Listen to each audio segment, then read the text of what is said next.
Well, hello again. Last time we left off, we had just ironed on this brand new piece of veneer on the top, and it adhered good, real good. It's really perfect shape. But there's still a problem, and it means we're going to have to do more work, which is, anticipated whenever you're working on an old cabinet like this. This old. So, get it in your mind now. If you can't deal with it, find another hobby. What we're dealing with here is, let me take my fingernail, run it down here. Hear that? Now come over here and run your I'll run my fingernail down here. Now I'll run my fingernail across the top. Big difference, huh? Okay, this is I believe this is red oak. I think that's what that is. I'm not sure, but I think it is. But it doesn't matter. It is open grain, or what they call open pore or coarse grain wood. And if you look real close, you can see just little channels in it everywhere. I don't know if you see all these little channels, Those are low spots in the wood.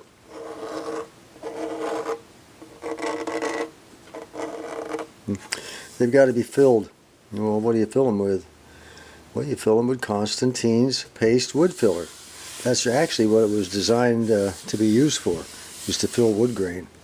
So that'll be our next step. I'll show you how that's done. I haven't done it for a long time. It ought to be fun. For this application, you want to make sure it's mixed real good. A little patch like we did over here was not a big deal, okay? It's going to harden up. But for this, we need to mix it real good, make sure we have good consistency. And then we're going to put it inside this bowl. I'm going to drip some paint thinner in there off my screwdriver until I get the consistency I want. Then we're going to pour it on here, and we're going to spread it around one of two ways. You can do it one of two, well actually one of three ways. You can use one of these, just spread it around, it doesn't matter, any direction. You're trying to fill these lines in the wood. Here. Okay, you don't want that. You're going to go back, you're going to go this way, you're going to go that way, and it dries fairly quick. So you don't have to be a speed demon, but it does need to be done, at a reasonably good speed. Or you can use something hard, like this.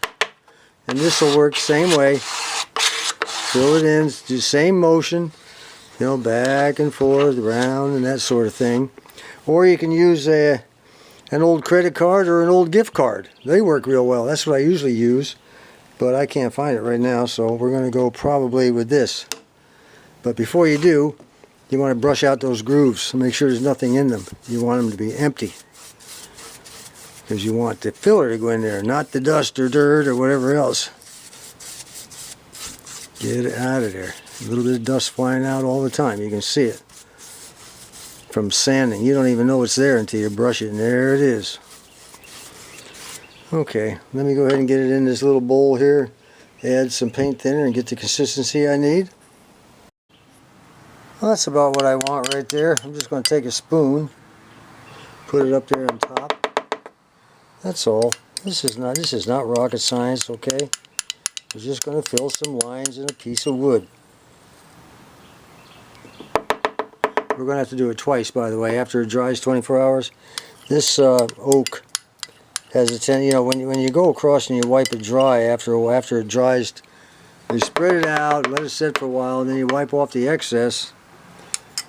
And then with a coarse cloth, well, I don't have any coarse cloth. I used to have burlap, which is the best stuff. I don't know where it went. I might have given it away to somebody. I can't remember. Doesn't matter. You can use a nice coarse paper towel. That'll work just as good. If I can get a little non-blur here. Okay, now what we're going to do is we're just going to spread this scrap around. See how it spreads nice? And it doesn't matter what direction you go as long as you fill in all those lines, okay? You got to smush it in there. You got to smush it. You can't just lay it around. You got to squish it down in those low spots. You're looking for smooth when you're all done with this mess. Okay? You're going to get some here. You're going to get some over there. Don't worry about it. We do not worry about such things. Gosh, come on, man. Life's too complicated to be messing with that. You just continue on. Continue on. Smush it in. Smush it in. Smush it in, smush it in, do do do do do do. Smush it in, smush it in, do do do. Okay? That's what I'm doing. Alright, now I'm going to keep working at it for a while. I like to overdo it. You know, I always like to over smush. So let me go ahead and come on, focus.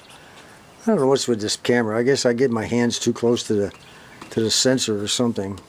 Maybe I should back up a little bit. If I had a longer arm, I could do it. Well, let me finish it up.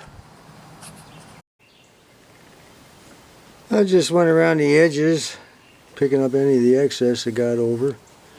Along the back, just wipe it off, not a problem. Get as much of it up as you can. Get it back down to the wood level. It's already turning color, see it? It'll turn a light brown. Now you don't want this stuff to completely harden up and then try to wipe it off. It won't work. You give it a few minutes to dry, and then when you wipe it against the grain. Don't wipe it with the grain because you'll pull it out of those little lines up there. Wipe it across the grain, across the grain, across the grain. Trust me, from a guy who knows these things, from experience, okay? I once did a top on a Zenith cabinet radio. It was a huge sucker. It was like almost 4 feet long and a couple of feet wide at least. And I did the same thing. It took a half a can of that stuff there to do it, that Constantine's. And I had to do it twice. But when it turned out, you know, it turned out really good. And that was the big lesson teacher for me. I learned what not to do and what you can do and get away with. So in a few more minutes, I'm going to wipe it. It's going to still be a little bit tough to wipe off. Don't get me wrong. But you want to wipe it across the grain. Got it? As you can see, it's already starting to look good. See the shine on the top? Come on, focus there, you. What we're going to do is, I just finished going across the grain. I'm going to let it dry overnight now. It'll turn light brown by tomorrow morning or tomorrow afternoon. And then I'll sand it down and I'll do another filling with the paste wood filler, but it'll be a lot thinner next time. It won't be so thick. And then we'll let that dry one more night. We'll wipe it down just like I just did. We'll dry it. We'll sand it the next morning after that. And that should be just about it. It's been 24 hours and we're going to go ahead and give this thing a light sanding. You know, not much pressure, just enough to break through that glaze and see what we've got underneath, because some of this filler will have to come off. And once we get it down, I'm just very lightly doing it.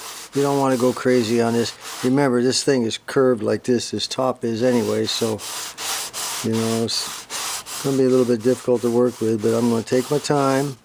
See, a lot of it's coming right off. And we'll keep doing it until I get it the way I want. And it feels nice and smooth right now, but there's not so loud as it was before. Then we're going to go ahead and give it another filling with a thinner mixture of the paste wood filler. Well, she's feeling nice and smooth now. I'm kind of happy with it.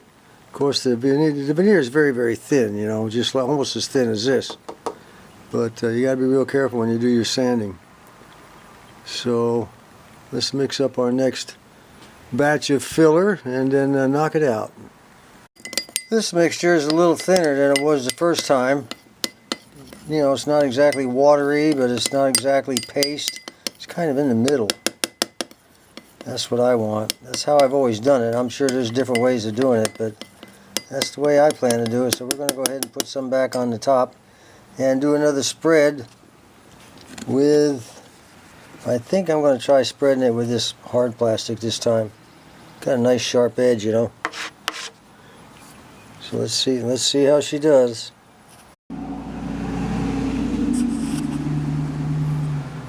Now I'm only adding it a little at a time. I'm not going to put a big gob on like I did last time, because all I want to do is fill in what was not filled in. I may have to even do it a third time. The problem with this really coarse grain oak, I don't know, unless it's a machine, and they use like extra thick finish at the factory, which yeah, there's been a lot of discussions on how that was done. So all kinds of ideas came up with that, to include the stain. And I read a lot on the Antique Radio Forum about that. Everybody had an idea. I'm not sure if any of them had the right idea, though.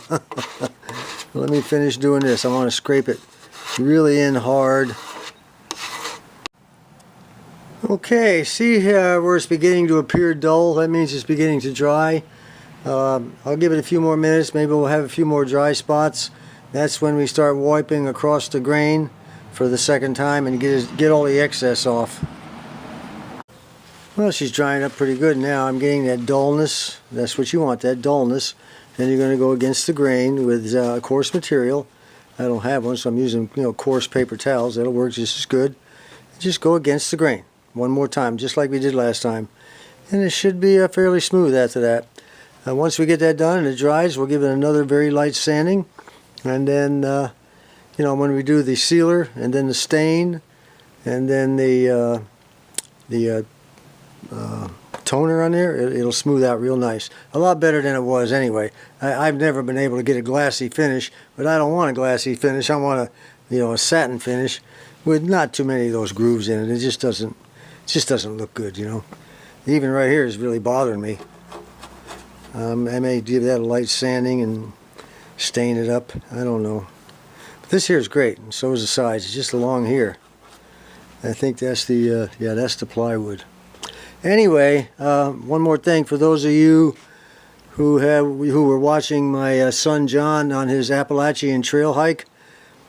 He made it 637 miles, and then he got a phone call that said tornadoes blew through the town where he lives, wreaked all kinds of damage, people died, and he said, well, what about my house or anything? And they said, we don't know, we can't get to it because the trees are all down.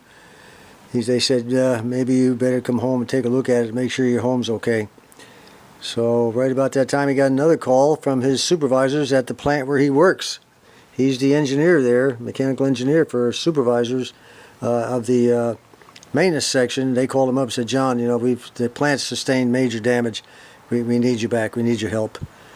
And it's going to probably run into a few millions of dollars, I guess. And he said, okay, I got to do what I got to do.